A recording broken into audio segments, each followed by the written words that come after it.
Hello, my name is Senator Jalagam, and I will be speaking for the first time this session. Judges, please give me a nod, thumbs up, anything to indicate that you're ready. Okay. In this hyper-competitive and ever-changing business environment, nothing is certain about tomorrow.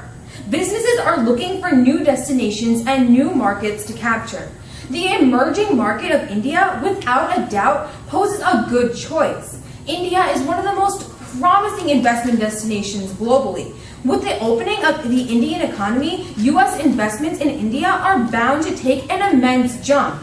To add to this, India's new Prime Minister Modi is aiming to rekindle U.S. investments.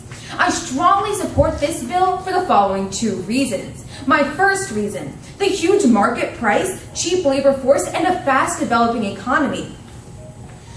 India is the second largest country in the world, just behind of China in terms of population. India has a population of 1.2 billion people. And for this rate, there will be many jobs readily available. And the population of India is 17.5% of the entire world's population. This huge population base automatically makes a huge market for the business operators to capture, and also a major part that it can be considered as an unserved or not penetrated. Therefore, FDI investors automatically get a huge market to capture and also ample opportunity to generate cash in a shorter amount of time. The economy of India is also moving faster than any rate on any other part of the world. It also increases the purchasing power. The huge advantage every company gets by investing in India is the availability of diverse resources. It is a country where different kinds of raw material and technological resources are available. India is a huge country and has forests as well as mining and oil reserves. There is also coupled with availability of very cheap labor forces. This moves me to my second point of analysis. Increasing improvement of infrastructure and English literacy. A lot of research study in India finds out that the country has historically failed to attract a significant amount of FDI, mainly because of problems in infrastructure.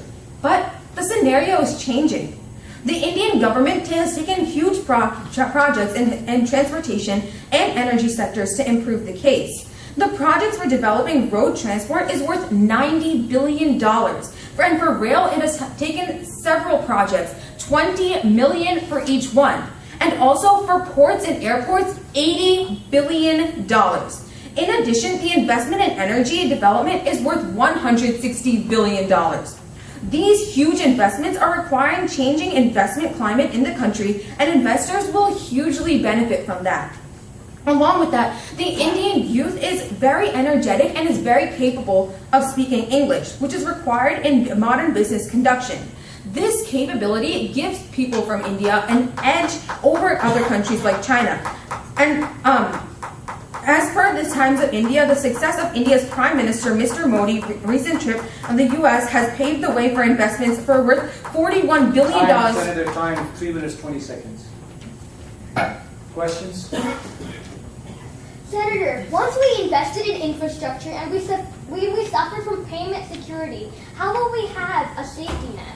Senator, Mr. Modi has been in office for 6 months, and we have already seen massive improvement. I'm sure that Mr. Modi will take initiative on this problem as well. Senator, you said that India has a much cheaper labor force. So how will you prevent U.S. jobs from being lost because of India's much cheaper labor force? China also has a cheap labor force, and we have not been seeing any massive job deduction in the U.S. So therefore, I feel like this will not make a difference. Senator, India's government changes every 5 years or so often, so the policies will change. But how can we ensure that our investments will begin?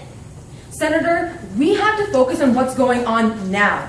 We have to focus what's going on now. Again, I said that. And right now, what's going on is the problems that's going on, and therefore Mr. Modi will take care of the problems, and we will deal with those other problems and other concerns with the years to come.